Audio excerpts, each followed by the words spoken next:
Hamas کے اسرائیل پر حملوں کے بعد دونوں فریقوں کے درمیان لڑائی غزہ میں تو جاری ہے، لیکن اسرائیلی این جی او بیت السلیم کا کہنا ہے کہ مغربی کنارے میں اس دوران کم از کم 100 فلسطینی یا تو اسرائیلی فوج یا پھر یہودی آبادکاروں کے ہاتھوں ہلاک ہوئے ہیں۔ اسرائیل نے بھی دعویٰ کیا ہے کہ اس کا بھی ایک فوجی ان پرتشدد واقعات میں مارا گیا، جبکہ اسرائیلی آبادکاروں کو بھی نقصان پہنچا ہے۔ مغربی کنارے میں پرتشدد کارروائیوں کی وجہ کیا ہے؟ 7 اکتوبر کے بعد سے ہم ان حملوں میں اضافہ دیکھ رہے ہیں۔ اصل میں مغربی کنارے میں یہ اسرائیلی شہری بنیادی طور پر ایک نیا محاذ کھول رہے ہیں اور اس حقیقت کا فائدہ اٹھا رہے ہیں کہ اس وقت سب کی نظریں غزہ پر لگی ہوئی ہیں۔ 7 اکتوبر کے بعد سے 100 سے زیادہ فلسطینی اسرائیلی فوج یا یہودی آبادکاروں کے ہاتھوں ہلاک ہو چکے ہیں۔ ہم نے اب تک 8 کمیونٹیز کا ریکارڈ لیا ہے جہاں مکمل طور پر لوگ اپنے گھروں سے دوسری جگہ پر منتقل ہو گئے ہیں تاکہ ان حملوں اور آبادکاروں کے خطرات سے خود کو محفوظ کر سکیں۔ ہم مسلح آبادکاروں کے بارے میں بات کر رہے ہیں جو وہاں چکر لگا رہے ہیں، وہ انہیں جان سے مارنے کی دھمکیاں دے رہے ہیں، کسی کے گھر میں آگ لگا رہے ہیں یا کمیونٹی کو دھمکانے کے لیے آدھی رات کو وہاں جا کر چیختے چلاتے ہیں۔ اقوام متحدہ نے خبردار کیا ہے کہ اسرائیل حماس جنگ کے بعد اس کے بقول مقبوضہ علاقوں میں پرتشدد کارروائیاں کنٹرول سے باہر جا سکتی ہیں۔ امریکی صدر جو بائیڈن نے بھی مغربی کنارے میں یہودی آبادکاروں کی جانب سے پرتشدد کارروائیوں پر تشویش کا اظہار کیا۔ I continue to be alarmed about extremist settlers attacking Palestinians in the West Bank. That pouring gasoline on fire is what it's like.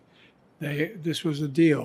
The deal was made, and they're attacking Palestinians in places that they're entitled to be. And it has to stop.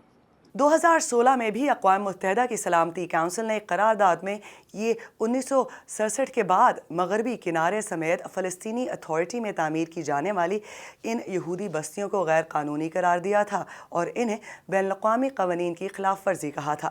آخر مغربی کنارے میں فلسطینیوں اور اسرائیلیوں کے مابین وجہ تنازع یہ غیر قانونی یہودی بستیاں کیا ہیں؟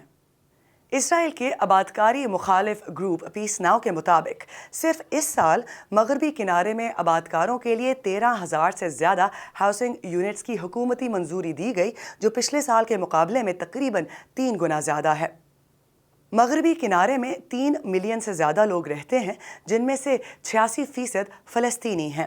مغربی کنارے میں اب تک 14% تعداد اسرائیلیوں کی ہے۔ پیس ناؤ کے مطابق ان بستیوں کی تعداد مغربی کنارے میں 146 ہے جو اسرائیل کی حکومت نے سرکاری طور پر قائم کی ہیں، اور ان بستیوں کی تعداد 144 ہے جو 1990 کی دہائی سے حکومت کی منظوری کے بغیر قائم کی گئی تھی اور اسرائیلی قانون کے مطابق بھی غیر قانونی تصور کی جاتی ہیں۔ زیادہ تر ممالک ان بستیوں کو جو 1967 میں مشرق وسطیٰ کی جنگ میں اسرائیل کی طرف سے قبضے میں لی گئی زمین پر تعمیر ہوئی بین الاقوامی قانون کے تحت غیر قانونی سمجھتے ہیں، حالانکہ اسرائیل اس سے متفق نہیں ہے۔ موجودہ حماس اسرائیل تنازع میں یہ بستیاں اسرائیلی آبادکاروں اور فلسطینیوں کے درمیان جھڑپوں کا منظر پیش کر رہی ہیں، جنہیں اسرائیلی آبادکار اپنا گھر اور فلسطینی اپنی زمین پر تجاوزات خیال کرتے ہیں۔